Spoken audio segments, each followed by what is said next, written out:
বিচারপতি যে মন্তব্য করেছেন সেখানে তিনি বলেছেন যে এই যে ৮৫,০০০ টাকা করে দেওয়া হচ্ছে, এই ৮৫,০০০ টাকায় আদপেই কিন্তু কিছু হয় না এবং এই অঙ্কটা বাড়িয়ে কমপক্ষে ১০ লক্ষ টাকা করা উচিত। তাহলে হয়তো পুজোর যে সামগ্রিক খরচাটা রয়েছে সেখান থেকে একটা বড় অংশ উঠে আসতে পারে।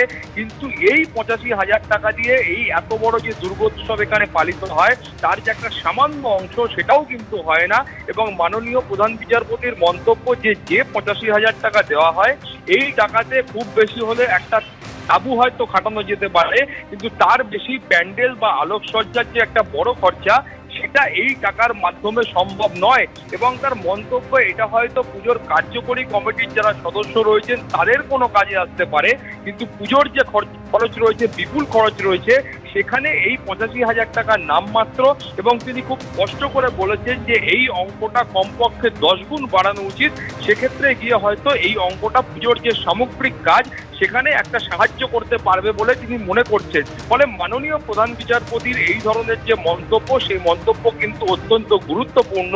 এবং তিনি বলেছেন যে তিনি প্রায় ২ বছর ধরে বিভিন্ন পুজো কমিটি ঘুরে দেখেছেন যে সেখানে তাদের যে সামগ্রিকভাবে খরচা হয় সেই খরচার কোনো সামান্যতম অংশ এই ৮৫,০০০ টাকার মাধ্যমে সেটা সম্পন্ন করা সম্ভব নয়। তিনি বলেছেন যে প্রত্যন্ত কোনো অঞ্চলে যেখানে ছোট করে হয়তো এই ধরনের পুজো হয় সেখানে এই ৮৫,০০০ টাকা দিয়ে কিছু একটা হলেও হতে পারে, কিন্তু শহরাঞ্চলে বা আশেপাশের অঞ্চলে সেখানে এই টাকার বিনিময়ে বা এই টাকার মাধ্যমে কোনো বড় কাজ হওয়া সম্ভব নয়।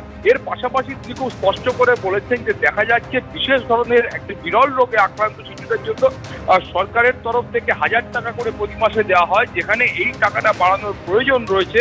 ফলে তিনি সরকারকে বলেছেন, অর্থাৎ অ্যাডভোকেট জেনারেলকে উদ্দেশ্য করে বলেছেন যে এ বিষয়ে সরকারের কোনো ভাবনা চিন্তা আছে কিনা সেটা সরকার বিবেচনা করে দেখুক যে এই ১,০০০ টাকার যে অঙ্কটা রয়েছে সেটা আদৌ বাড়ানো সম্ভব কিনা।